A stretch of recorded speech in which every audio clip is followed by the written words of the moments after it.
അബ്രോഡിലെ nurses വിശേഷങ്ങളുമായി നമ്മളുടെ കൂടെ ഉള്ളത് ഇനാരയാണ്. കുറേ കാര്യങ്ങൾ നമ്മൾ ഷെയർ ചെയ്തു, ഈ സ്റ്റുഡൻസിനെ കുറിച്ചിട്ടും പിന്നെ അവിടെ ജോലി ചെയ്യുന്നതിനെ കുറിച്ചിട്ടൊക്കെ. സോ നമ്മൾ കുറേ സംസാരിച്ചത് ജോബിനെ കുറിച്ചിട്ടുള്ള കാര്യങ്ങളാണ് നമ്മൾ സംസാരിച്ചത്.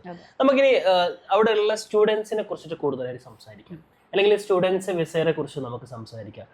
നമ്മൾ നോക്കുകയാണെന്നുണ്ടെങ്കിൽ നാട്ടിലെ ഒരു ഗവൺമെൻറ് സ്ഥാപനങ്ങൾ BSc നഴ്സിംഗ് ചെയ്യാൻ വേണ്ടി അല്ലെങ്കിൽ നഴ്സിംഗ് ചെയ്യാൻ വേണ്ടിയിട്ട് നാട്ടിലൊരു ഗവൺമെൻറ് കോളേജിൽ പഠിക്കുന്നതാണോ അതല്ല ഒരു UK ഒരു റെപ്യൂട്ടഡ് യൂണിവേഴ്സിറ്റിയിൽ പോയി പഠിക്കുന്നതായിരിക്കും ബെറ്റർ? എന്താണ് ഇനാരയുടെ ഒരു ഒപ്പീനിയൻ അല്ലെങ്കിൽ സജഷൻസ് നമ്മളുടെ സ്റ്റുഡൻസിന് കൊടുക്കാനുള്ളത്? ഹസ്നു, അത് കംപ്ലീറ്റ്ലി ഡിഫറെൻ്റ് ആണ്. കാരണം നമ്മുടെ നാട്ടിൽ പഠിക്കുന്നതും നമ്മുടെ നാട്ടിലെ ഒരു എഡ്യൂക്കേഷണൽ സിസ്റ്റവും അവിടുത്തെ ഒരു എഡ്യൂക്കേഷണൽ സിസ്റ്റവും കംപ്ലീറ്റ്ലി ഡിഫറെൻ്റ് ആണ്. ഇപ്പോൾ നാട്ടിൽ പഠിക്കുന്നത് നമുക്ക് ഒരിക്കലും പറയാൻ പറ്റാതെ ബെനിഫിഷ്യറി അല്ല എന്ന് നമുക്ക് പറയാൻ പറ്റില്ല. ഞാൻ നാട്ടിൽ പഠിച്ച ഒരാളാണ്, ഞാൻ പുറത്തു പോയി ജോലി ചെയ്യുന്നില്ലേ.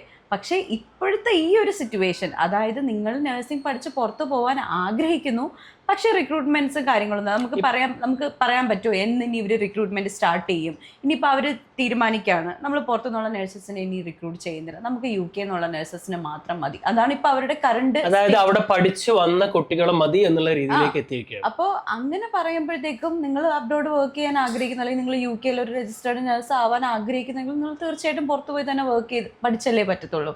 അതാണ് അതിൻ്റെ ഒരു ഫസ്റ്റ് സ്റ്റെപ്പ്. അപ്പം നാട്ടിൽ പഠിക്കുന്നത് നമുക്ക് ബെനിഫിഷ്യറി അല്ല എന്ന് നമ്മൾ ഗവൺമെൻറ് ഹോസ്പിറ്റലിൽ പഠിക്കുന്ന എത്രയോ കുട്ടികൾക്ക് നല്ല അറിവും കാര്യങ്ങളും എല്ലാം ഉണ്ട്. പക്ഷെ അവിടുത്തെ ഒരു എഡ്യൂക്കേഷണൽ സിസ്റ്റവുമായിട്ട് നമുക്ക് കമ്പയർ ചെയ്യാനായിട്ട് പറ്റത്തില്ല. കമ്പയർ ചെയ്യാൻ പറ്റത്തില്ല എന്ന് പറയുന്ന സമയത്ത് നമുക്ക് നോക്കുകയാണെന്നുണ്ടെങ്കിൽ റിട്ടേൺ ഓൺ ഇൻവെസ്റ്റ്മെന്റ്, നമ്മുടെ നാട്ടിലൊരു ഗവൺമെന്റ് കോളേജിലാണെന്നുണ്ടെങ്കിൽ ചെറിയ ഫീസേ വരുന്നുള്ളൂ, ഒരു 1 lakhനുള്ളിലെ ഫീസ് വരുന്നുള്ളൂ. ബട്ട് നമ്മളാണെങ്കിലും BSc ആണെങ്കിലും BSc ഇല്ലെന്നാണ് എൻ്റെ വിശ്വാസം. അവിടെ BSc നഴ്സിംഗ് ആണ് ഉള്ളത് കൂടുതലും. പിന്നെ അഡൽട്ട് സോഷ്യൽ കെയർ എന്നുള്ള പറഞ്ഞ ഡിപ്ലോമ കോഴ്സസ് വരുന്നുണ്ട് UK. ബട്ട് സ്റ്റുഡൻസ് പ്രിഫർ ചെയ്യുന്നത് BSc or MSc nursing courses ആണ്. സോ ഇവിടെ നാട്ടിൽ ഗവൺമെന്റ് സ്ഥാപനങ്ങൾ ഒരു 1 lakhന്റെ ഉള്ളിലാണ് ഫീസ് വരുന്നുള്ളൂ.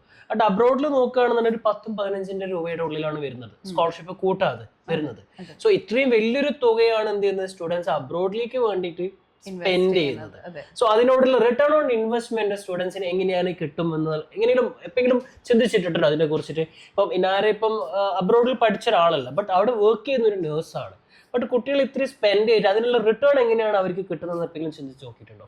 അവർ പഠിക്കുന്ന സമയത്ത് പഠിക്കുക, ആ ഒരു ടൈമിൽ നമ്മൾ പൈസ ഉണ്ടാക്കുക അല്ലെങ്കിൽ ഒരു ഫാമിലി സപ്പോർട്ട് ചെയ്യുക എന്നുള്ളതിനുപരി അവർ ആ ഡിഗ്രി കരസ്ഥമാക്കുക ഉള്ളതാണ് നമുക്ക് ചെയ്യാനുള്ളത്. കാരണം സ്റ്റുഡൻസ് വന്നിട്ട് ചിലപ്പോൾ അവർ ഫാമിലി സപ്പോർട്ടിന് വേണ്ടിയിട്ട് അവർ കൂടുതലും പാർട്ട് ടൈമിലേക്ക് കോൺസെൻട്രേറ്റ് ചെയ്യും. അപ്പോഴത്തേക്കും സ്വാഭാവികമായിട്ട് അവരുടെ സ്റ്റഡി ഡൗൺ ആവുകയാണ്. ഇപ്പോൾ ഒരുപാട് ഫെയിലിയർസ് നടക്കുന്നുണ്ട്, ഒരുപാട് പേര് ഫെയിലായി പോകുന്നുണ്ട്. അവരുടെ കോഴ്സ് കംപ്ലീറ്റ് ചെയ്യുമ്പോൾ തന്നെ അവരുടെ എക്സാംസ് ഒക്കെ ഫിനിഷ് ആകുമ്പോഴത്തേക്കും എല്ലാവർക്കും ഒരു പണ്ടത്തെ പോലെ ഒരു പാസ് പെർസെൻറ്റേജ് കിട്ടുന്നില്ല. കാരണം എന്ന് പറഞ്ഞാൽ അവർ ബാക്കിയുള്ള കാര്യങ്ങളിലേക്കാണ്, അവർ കാശ് ഉണ്ടാക്കണം, പെട്ടെന്ന് രക്ഷപ്പെടണം, അങ്ങനെ. കാരണം ഇപ്പം തന്നെ ഹസ്ന് തന്നെ ചിന്തിക്കും, നമ്മുടെ നാട്ടിൽ MBBS പഠിക്കുന്ന ഒരു കുട്ടി എന്തുമാത്രം പൈസയാണ് അതിനകത്തേക്ക് ഇൻവെസ്റ്റ് ചെയ്യുന്നത്. അപ്പം MBBS പഠിക്കുന്ന പിള്ളേർ പഠിക്കാതാണോ ഇരിക്കുന്നത്? അവർ എന്തോരം കഷ്ടപ്പെട്ട് എനിക്ക് തോന്നുന്നു 16 hours ഒക്കെ അവർ പഠിക്കുന്നതാണ് ഞാൻ കേട്ടിട്ടുള്ളത്, ഡോക്ടേഴ്സ് ആവാൻ പോകുന്ന കുട്ടികൾ. അതുപോലത്തെ ഒരു തുകയാണ് അവർ ഈ പുറത്തും ഇൻവെസ്റ്റ് ചെയ്യുന്നത്. അവരൊരു ഡോക്ടർ അല്ല, അവർ നേഴ്സാണ് ആവുന്നത്. നേഴ്സ് ആവാൻ വേണ്ടി അവർ ഇത്രയും പൈസ ഇൻവെസ്റ്റ് ചെയ്യുമ്പോൾ അവർ മനസ്സിലാക്കാനുള്ള കാര്യം അവർ അതിനുവേണ്ടി ട്രൈ ചെയ്യുക, ബാക്കി കാര്യങ്ങളിലേക്ക് കോൺസെൻട്രേറ്റ് ചെയ്ത് പോകാതെ അവരുടെ സ്റ്റഡീസ് ഫിനിഷ് ചെയ്യുക എന്നുള്ളതാണ് പ്രോപ്പറായിട്ട്. അപ്പോൾ തീർച്ചയായിട്ടും നിങ്ങൾക്കൊരു പ്ലേസ്മെൻറ്റ് കിട്ടുമ്പോൾ നിങ്ങൾക്ക് നന്നായിട്ട് പെർഫോം ചെയ്യാനായിട്ട് പറ്റും, നിങ്ങൾക്കൊരു ജോലി കിട്ടും. അത് തന്നെ നമുക്ക് ഉണ്ടാവുന്ന ഒരു സ്റ്റെബിലിറ്റി അല്ലേ. സോ റിട്ടേൺ ഓൺ ഇൻവെസ്റ്റ്മെന്റ് എന്ന് വരുന്ന സമയത്ത് ഞാൻ അതാ ചോദിച്ചത്, റിട്ടേൺ ഓൺ ഇൻവെസ്റ്റ്മെന്റിൽ അവർക്ക് റിട്ടേൺസ് ഉണ്ടോ? അവരിപ്പോൾ ഒരു സ്റ്റഡി അബ്രോഡ് നമ്മളൊരു ബിസിനസ് ആയിട്ട് നോക്കുകയാണെന്നുണ്ടെങ്കിൽ, നഴ്സിംഗ് ഒരു ബിസിനസ് ആയിട്ട് നോക്കുകയാണെന്നുണ്ടെങ്കിൽ, നഴ്സിന്റെ പഠിത്തം ഒരു പാരന്റിനെ സംബന്ധിച്ചിടത്തോളം എൻ്റെ കുട്ടിയെ അബ്രോഡിലേക്ക് വിടുന്നു, ആളുടെ തിങ്കിങ് എന്ന് പറയുന്നത് ഇത് ഞാനൊരു ഇൻവെസ്റ്റ്മെന്റ് എന്നുള്ള രീതിയിൽ. സോ ഇങ്ങനെ ഒരു ഇൻവെസ്റ്റ്മെന്റ് ചെയ്യുകയാണെന്നുണ്ടെങ്കിൽ ഒരു 15 lakhs ഇയർലി കൊടുക്കുക, 3 വർഷത്തേക്ക് ഒരു 45 ഒരു 60 lakhs ഒക്കെ എന്ത് ചെയ്യുന്നുണ്ട്, 45 lakh to 60 lakhs വരെ സ്പെൻഡ് ചെയ്യേണ്ടി വരുന്നുണ്ട് 4 years കോഴ്സ് ഒക്കെ ആണെന്നുണ്ടെങ്കിൽ. സോ അതിനുള്ള റിട്ടേൺ അവർക്ക് കിട്ടുമോ? കിട്ടും. അവരവിടെ അല്ലേ ജോലി ചെയ്യുന്നത്, അപ്പോൾ എങ്ങനെ അവർക്ക് അത് കിട്ടാതിരിക്കുന്നത്? അവരവിടെ വർക്ക് ചെയ്യുന്നവരാണെങ്കിൽ അവർക്ക് തീർച്ചയായിട്ടും അതൊരു ഗുഡ് ഇൻവെസ്റ്റ്മെന്റ് അല്ലേ. UK ഒരു നഴ്സിംഗ് പഠിച്ചുകൊണ്ടിരിക്കുന്ന സ്റ്റുഡന്റിന് അവരുടെ ഫീസ് അവർക്ക് തന്നെ അടക്കാൻ വേണ്ടി പറ്റും?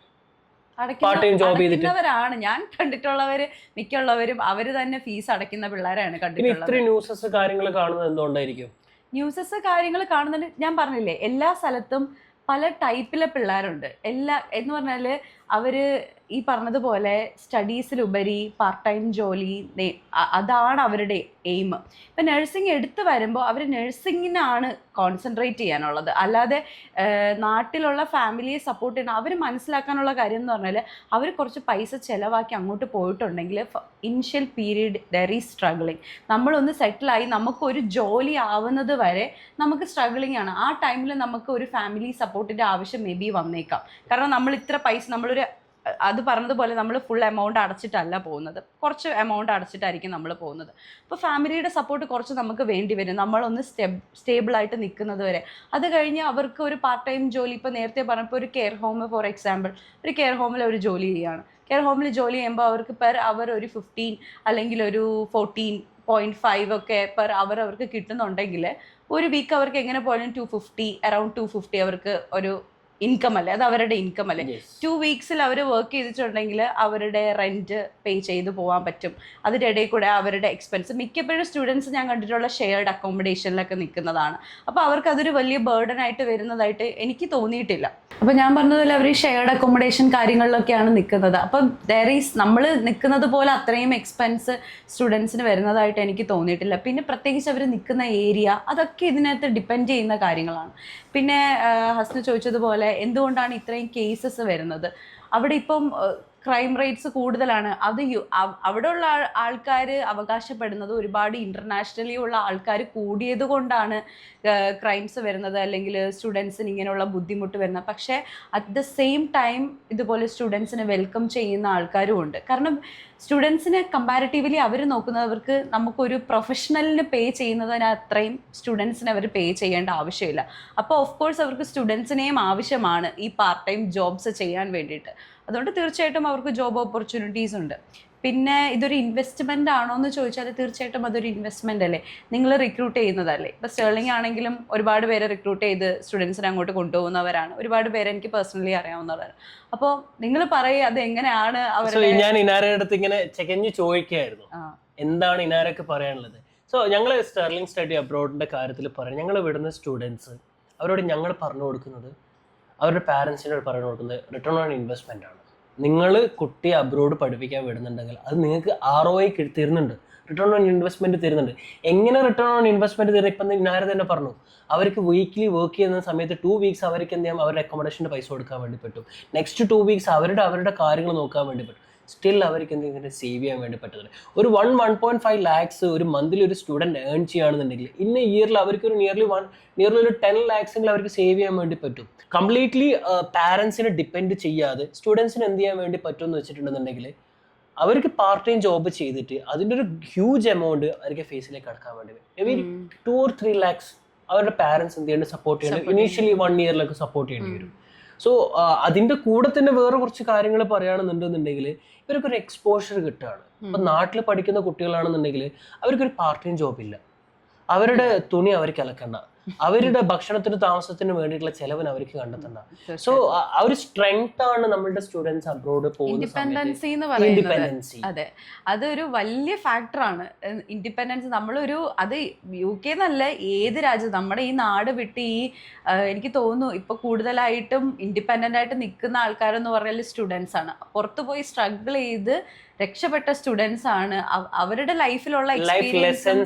അതെ അതെ അതെ, അത് ഒരുപാട് പേര് ഇപ്പം സക്സസ് ആയിട്ടുള്ള സ്റ്റുഡൻസിനെയൊക്കെ അറിയാം. അവരൊക്കെ ഞങ്ങളുടെ സീനിയേഴ്സ് ഒക്കെ ആയിട്ട് വർക്ക് ചെയ്യുന്ന ആൾക്കാരാണെങ്കിലും അല്ലാതെ ഫാമിലി ആയിട്ടൊക്കെ അറിയാവുന്ന ഒരുപാട് പേരൊക്കെ ഉണ്ട്. അവരൊക്കെ എന്ന് പറഞ്ഞാൽ അവർക്ക് സ്ട്രഗിൾ ചെയ്ത് രക്ഷപ്പെട്ട് വന്നവരാണ്. അവർക്ക് അവരുടേതായിട്ടുള്ള ലൈഫ് ലെസൺസ് ഉണ്ട്. അവർക്ക് എനിക്ക് തോന്നിയിട്ടുണ്ട് അവർക്ക് കൂടുതൽ നമ്മളെക്കാട്ടിലും എക്സ്പീരിയൻസ് ആണ്. അവർ സ്ട്രോങ് ആണ്, അവർ ഒരുപാട് സ്ട്രോങ് ആയിട്ട്. ഒരു നഴ്സിംഗ് പോലെയുള്ള ഒരു കോഴ്സ് UK എടുത്ത് വരുന്ന സമയത്ത് അവർ ലോൺ എടുത്ത് വരികയാണെന്നുണ്ടെങ്കിൽ അവർക്ക് റീപേ ചെയ്യാൻ വേണ്ടി പറ്റും. ആ ഒരു പാർട്ട് ടൈം ജോബ് കാര്യങ്ങൾ ചെയ്തിട്ട് എന്താണ് ഇനാരെ കുറേ സ്റ്റുഡൻസിനെ മീറ്റ് ചെയ്തിട്ടുണ്ടാവില്ല. എന്താണ് ഇനാരൊക്കെ തോന്നിയിട്ടുള്ളത് ഈ സ്റ്റുഡൻസിനൊക്കെ? ഞാൻ എൻ്റെ കൂടെ വർക്ക് ചെയ്തിട്ടുള്ള സ്റ്റുഡൻസ് മോസ്റ്റ് ഓഫ് ദ ആൾക്കാരും ലോൺ എടുത്തിട്ട് തന്നെയാണ് വരുന്നത്. അത്രയും ഫിനാൻഷ്യലി സൗണ്ട് ആയിട്ടുള്ള ഫാമിലിയിൽ നിന്ന് പോലും ചില ആൾക്കാരൊക്കെ ഒറ്റയടിക്ക് എടുക്കാൻ വയ്യാത്തത് കൊണ്ട് ലോൺ എടുത്ത് വരുന്ന ആൾക്കാരുണ്ട്, അല്ലെങ്കിൽ ഫാമിലി സപ്പോർട്ട് കൂടി വരുന്ന ആൾക്കാരുമുണ്ട്.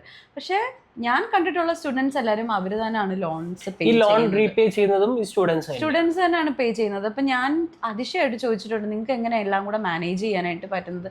അപ്പോൾ അവർ പറയും ചേച്ചി ഞങ്ങൾക്ക് ഇവിടെ ജോലിയുണ്ട്. ചില ആൾക്കാർ 2 jobs ഒക്കെ വർക്ക് ചെയ്യുന്ന ആൾക്കാരുണ്ട്, അല്ലെങ്കിൽ ഒരു സ്ഥലത്ത് തന്നെ നല്ല പേയ്മെൻറ്റ് ഉണ്ടെങ്കിൽ അവിടെ തന്നെ കണ്ടിന്യൂ ചെയ്ത് വർക്ക് ചെയ്യുന്ന ആൾക്കാരുണ്ട്. അപ്പോൾ അവർ പറയുന്നത് ചേച്ചി ഞങ്ങൾ ഈ മാസം ഇത്ര മാസം കൊണ്ട് ഇത്ര രൂപ അടയ്ക്കുന്നുണ്ട്. അപ്പോൾ അതൊക്കെ എനിക്ക് ഭയങ്കര പ്രൗഡായിട്ട് തോന്നിയിട്ടുണ്ട്. നമ്മുടെ നാട്ടിൽ നിന്നൊക്കെ വരുന്ന പിള്ളേർ ഇത്ര ഇൻഡിപെൻഡൻ്റ് ആയിട്ട് ഈ പ്രായത്തിൽ, അവർ +2 കഴിഞ്ഞിട്ട് വരുന്ന പിള്ളേരാണ്. അതായത് നമ്മളെപ്പോലെ ഞാൻ പറഞ്ഞതുപോലെ ഞാനൊക്കെ 4 year കോഴ്സ് കഴിഞ്ഞ് നമുക്ക് ഇത്ര പ്രായമായതിനു ശേഷം അങ്ങോട്ട് പോയ ആൾക്കാരാണ്. അവരൊക്കെ തന്നെ കൊച്ചിയിലെ +2 കഴിയുമ്പോൾ അവിടെ വന്ന് വർക്ക് ചെയ്ത് അവരുടെ ലോണൊക്കെ അവർ തന്നെത്താനെ അടയ്ക്കും. എനിക്ക് ഭയങ്കര പ്രൗഡായിട്ട് തോന്നി. ആ ഒരു ഏജിൽ തന്നെ സ്റ്റുഡൻസ് അവരുടെ ലോൺ സ്വന്തമായിട്ട് റീപേ ചെയ്യുന്നു. നമ്മൾ സ്റ്റെർലിംഗിലാണെങ്കിലും സ്റ്റെർലിംഗ് സ്റ്റഡി അബ്രോഡ് സ്റ്റുഡൻസിന്റെ അടുത്ത് പറയുന്നത് ഇങ്ങനെ ഇനാരെ ഷെയർ റേറ്റിലെ കുറെ കാര്യങ്ങളാണ്. അത് അപ്പം നമ്മൾ അവരോട് പറയുന്നത് നിങ്ങൾക്ക് ലോൺ എടുത്തിട്ട് നിങ്ങൾക്ക് അത് റീപേ ചെയ്യാൻ വേണ്ടി പറ്റും. പാർട്ട് ടൈം ജോബ് കാര്യങ്ങൾ റീപേ ചെയ്യാൻ വേണ്ടി പറ്റും. നമ്മളുടെ ഒരു ഗവൺമെന്റ് കോളേജ് നാട്ടിൽ പഠിക്കുന്ന സ്റ്റുഡന്റ് ആണെന്നുണ്ടെന്നുണ്ടെങ്കിൽ അവർ രാവിലെ സ്കൂളിൽ പോകുന്നു അല്ലെങ്കിൽ കോളേജിൽ പോകുന്നു, തിരിച്ച് വീട്ടിലേക്ക് വരുന്നു, വീട്ടിൽ ഫുഡ് കാര്യങ്ങൾ റെഡിയാണ്, അവരൊരു സേഫ് സോണിൽ ഇരിക്കുകയാണ്. ബട്ട് നമ്മൾ അബ്രോഡ് പോകുന്ന കുട്ടികൾ അവർക്ക് സ്ട്രഗിൾ ഉണ്ട്. ഇനീഷ്യലി അവർക്ക് നല്ല സ്ട്രഗിൾ ഉണ്ട്. ബട്ട് അവർക്കൊരു ഫ്രൂട്ട്സ് കിട്ടുന്നുണ്ട് ആഫ്റ്റർ ദെയർ സ്റ്റഡീസ്. അവർക്ക് നല്ലൊരു ഫ്രൂട്ട്സ് കിട്ടുന്നുണ്ട്. അവർ ആഫ്റ്റർ സ്റ്റഡീസ് കഴിഞ്ഞതിന് ശേഷം അവർ നല്ല രീതിയിലുള്ള ഫീൽഡുകളിലേക്കുള്ള ജോബിന് അവർ പ്ലേസ്മെന്റ് ആയി കഴിഞ്ഞാൽ ഇപ്പം ഇനാരെ പോലെ ഒരു ഫിനാൻഷ്യലി ഇൻഡിപെൻഡന്റ് ആയി സിബ്ലിങ്സിനെ പഠിപ്പിക്കാൻ പറ്റുന്ന രീതിയിൽ അവർക്ക് എന്ത് ചെയ്യാൻ പറ്റും, വളർന്നു വരാൻ വേണ്ടി. തീർച്ചയായിട്ടും UK ഒരുപാട് സ്റ്റുഡൻസ് എടുത്തു ചാടി പോയിട്ട് അവിടെ ട്രാപ്പ് ആവുന്നുണ്ട്. ഇപ്പൊ മേ ബി കണ്ടിട്ടുണ്ടാവുമായിരിക്കും, ഒരു സ്റ്റുഡൻസ് ജോബ് കിട്ടുന്നില്ല, ജോലി ഇല്ല, പാർട്ട് ടൈം ജോബ് ഇല്ല, യൂണിവേഴ്സിറ്റി ഫേക്ക് ആണ്, അഫിലിയേഷൻ ഇല്ല, ഇങ്ങനെ കുറേ റീസൺസ് കൊണ്ട് സ്റ്റുഡൻസ് ട്രാപ്പ് ആവുന്നുണ്ട്. എന്തായിരിക്കും ഇതിന്റെ ഒരു മെയിൻ റീസൺസ്? എങ്ങനെയെങ്കിലും ഇത് എവിടെയെങ്കിലും എക്സ്പീരിയൻസ് ചെയ്തിട്ടുണ്ടായിരുന്നോ? ഉണ്ട്. മെയിൻ റീസൺ ഇപ്പം തന്നെ ഹസ്നു പറഞ്ഞു കഴിഞ്ഞു. അഫിലിയേഷൻ ഇല്ലാത്തൊരു യൂണിവേഴ്സിറ്റി പോയിട്ട് നമുക്ക് അഫിലിയേഷൻ ഇല്ലാത്തൊരു ഡിഗ്രി കിട്ടിയിട്ട് നമ്മൾ എന്ത് ചെയ്യാനാണ്? ഒരു കാര്യമില്ല. അവർക്ക് ഡിഗ്രിയും ഇല്ല, അവരുടെ പൈസ എല്ലാം വേസ്റ്റാണ്. Waste of money, waste of time. ഇതൊക്കെയാണ് അഫിലിയേഷൻ ഇല്ലാത്തൊരു യൂണിവേഴ്സിറ്റിയിൽ ചെന്ന് നമ്മൾ പെട്ടാലുള്ള നമ്മുടെ അവസ്ഥ. മാത്രമല്ല ഇപ്പം നിങ്ങൾ സ്റ്റുഡൻസിന് കോഴ്സ് എടുത്ത് കൊടുക്കുന്ന ആൾക്കാരാണ്, അവർക്ക് വേണ്ടതെന്ന് നോക്കി.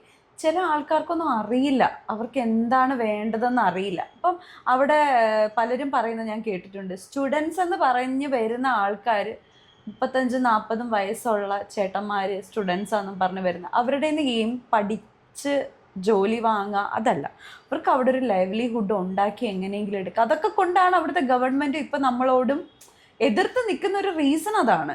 പക്ഷേ സ്റ്റുഡൻസ് എന്ന് പറഞ്ഞാൽ അവർക്കൊരു എയിം വേണം, അവർക്ക് ഇന്ന കോഴ്സ് പഠിച്ച് ഇന്നതാകണം, അല്ലെങ്കിൽ എൻ്റെ പ്രൊഫഷൻ ഇതാവണം എന്നുള്ളൊരു ഐഡിയ വേണം. ഇപ്പം നഴ്സിംഗ് പഠിച്ചാൽ നഴ്സ് ആവണം, എനിക്ക് എൻ്റെ പ്രൊഫഷൻ നഴ്സ് ആയിരിക്കണം എന്നുള്ളൊരു ഐഡിയ ഉള്ള ആൾക്കാർ പിന്നെ കൂടുതൽ കിടന്ന് ചെകഞ്ഞ് അങ്ങനെ കൺഫ്യൂസ്ഡ് ആവത്തില്ല. അവർ NMC രജിസ്റ്റേർഡ് ആയിട്ടുള്ളൊരു യൂണിവേഴ്സിറ്റിയിൽ ജോയിൻ ചെയ്യുക എന്നുള്ളതാണ് അവർക്ക് ചെയ്യാൻ പറ്റുന്ന കാര്യം. ഇപ്പം ഞാൻ ഹസ്ബൻഡിൻ്റെ അടുത്ത് ചോദിക്കുകയാണ്, നിങ്ങൾ എങ്ങനെയാണ് സ്റ്റുഡൻസിനെ ഹെൽപ്പ് ചെയ്യുന്നത് കോഴ്സ് ചൂസ് ചെയ്യാൻ വേണ്ടി? നമ്മൾ സ്റ്റുഡൻസിന് സ്റ്റെർലിംഗ് അബ്രോഡിനെ സംബന്ധിച്ചിടത്തോളം നമ്മളൊരു സ്റ്റുഡൻറ്റ് വന്നു കഴിഞ്ഞാൽ ആ സ്റ്റുഡൻസിന്റെ പ്രൊഫൈൽ നമ്മൾ ഫസ്റ്റ് മനസ്സിലാക്കും. അത് ഏത് കോഴ്സാണ് കുട്ടി പഠിച്ചത്, കുട്ടിക്ക് ഏത് കോഴ്സിനാണ് പോകാൻ താല്പര്യമുള്ളത്. ഇപ്പം നമുക്ക് നോക്കുകയാണെന്നുണ്ടെന്നുണ്ടെങ്കിൽ ഒരു സ്റ്റുഡൻറ്റ് BCom ആണ് പഠിച്ചത്.